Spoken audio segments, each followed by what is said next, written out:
What do you feel the scoreline at the end reflected the game, Andy? Well, yeah, I think it did, if you're being honest. We're disappointed. We've been on a good run. Home game, wanting to be positive, play on the front foot, take the game to a really good side. Scored 3. They probably could have scored a few more if we're being really honest. Near the end of the game, we are pushing to obviously try and get back into the game, which we've done regularly in recent games. It didn't quite happen. We lose a little bit of momentum because we didn't score in our good spell, and we're on the end of a 3-0 defeat. First goal, floated free kick in towards the far post and it goes in. Any blame attached there? No, we wouldn't apportion blame anyway. It's not how we work, but we would learn lessons from it. I think if you look at the quality they've got in the attacking third of the pitch, quality player who scored the goals for them today. It's a great delivery into a really difficult area to defend. Goes in the far post. You see that a lot with wide free kicks. Unfortunately, we were on the end of that today, and like I said, it's a really difficult ball to defend, but you know, gives them the lead, and then we're chasing again, trying to get back into the game. A couple of substitutions at half time to try and change things, but then the penalty goes in, you're 2-0 down. Yeah, I mean, I thought, you know, at half time we're trying to be positive, make positive changes to try and change the flow of the game. If we're being honest with ourselves, first half we weren't at the standard that we've come to expect. And second half, I thought we created some momentum early in the second half. Didn't score in that good spell. Christian Dennis hits the bar. We have another couple flash across the face. And then, you know, they go and score, probably against the run of play. Really good ball in between the lines, between our defence, and they get a penalty from it, which I think is a penalty as well. And then you know, you're 2-0 down, and then you're chasing even more, and you're trying to make positive changes again to change the flow of the game. But I think we probably just lost a little bit of belief when we went 2-0 down. It puts a lot of pressure on the next game now. Yeah, that's it. You've got to put this one behind you now. You've still got 3 games to go. You're still 4 points above the bottom 2. Barrow on Monday. Very important you bounce back quickly. Yeah, all the games are important. All the games are pressure games, so there's nothing different there. Obviously, we've seen the results today, so that gap's kind of shortened now. But you know, all the games are pressure games for us in this situation. Nothing's changed in that respect. We've got a quick turnaround now, a couple of days to get the players rested up and recovered, learn what lessons we can from today, and go into the game at Barrow, which is, you know, a difficult away ground to go to. Go there and again try and get a positive result. Sam Finley, a bit of a doubt before the game, been a bit unwell all week. Was that a late call for him to play today? Yeah, he's been ill. He's not been well all week. But yeah, made the call. Gaffer made the call on him. Spoke to Sam and decided he was fit enough to play. So he did well to last the time that he did on the pitch, since he's not trained a lot. Yeah, hopefully we've come out of the game with not too many knocks and niggles, and we've got a fit enough squad to go into the game on Monday. Obviously, we're talking to you because Andy got the red card in the game. You were obviously close to the incident. What did the referee say? Was it about keeping the ball or pushing the ball away? Yeah, so the gaffer's delayed the restart, is what the official line is from the referee.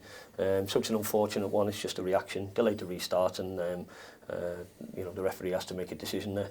So you know, we move on from that. Learn what we can from today. Put it to bed. Difficult situation we're in, we know that, but like I said, that's not changed, and our mindset going into Monday is that we're going there try and get a positive result, fight for this football club and for their supporters. And the away fans have been great. I mean, the euphoria of that point at Accrington last week, obviously a bit of a downer today, but you'll need them on Monday as well. Yeah, the games are coming thick and fast, so like I said, we move on to Barrow. Our away fans have been unbelievable, like always. I've been here a long time, and the home fans and the away fans are just fantastic. And we will need them on Monday, because there'll be times on Monday where there's difficult periods in the game where, you know, we need the extra support from the fans, and I'm sure they'll give it us. It's up to the players and all of us collectively to bring that energy on the pitch to give them something to shout about and get behind. And when you're in this sort of situation, it's not just about the physically, is it? It's mentally as well, being strong. You've got to be fresh physically, but fresh mentally as well. What's the mood in the dressing room, and do they need picking up? Well, yeah, they obviously need picking up because we've just lost the game 3-0. But the mentality's been really good since obviously Andy took over. You know, brought a fresh impetus to the football club and to the side, you know, for whatever reason. But you know, the mentality will be fine going into the game Monday. Pick the players up over the next 2 days. We're in to recover tomorrow. We'll be in again training on Sunday. It's a busy period, and then you know, fresh and fit and ready to go, ready for Monday. And still got the points on the board, and it is still in your hands. Exactly. I would rather be in our position than in the position of the bottom two. So that's a positive. Thanks for your time. Thank you. Thanks, Andy. Thanks, Derek. I usually like to ask you questions. Yeah. So on paper it was a very difficult fixture, so I just was wondering, how did you prepare for the game?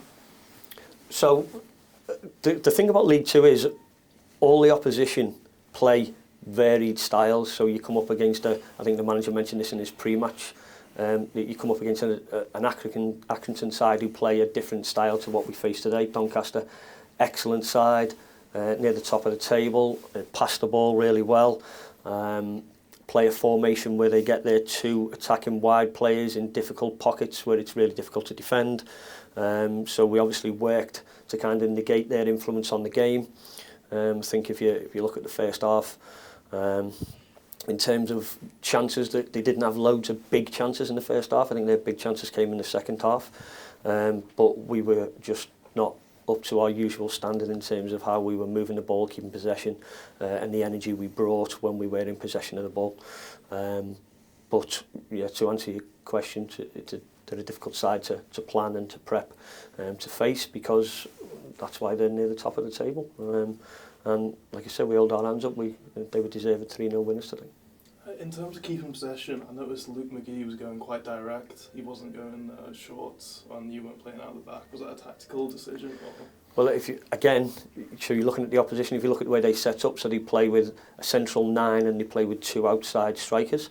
So in terms of us as our back 3, sometimes it's more difficult to play short when they're locked on. You end up playing into their press and giving them momentum. So sometimes you have to miss that press out. Again, something we prepared for, something that the players' decision making on the pitch, they have to look at the situation and where the opposition are and make them decisions. And you know, there's more than one way to play when you're in possession. If you just play short all the time, you become predictable for the opposition. So you do have to mix it up.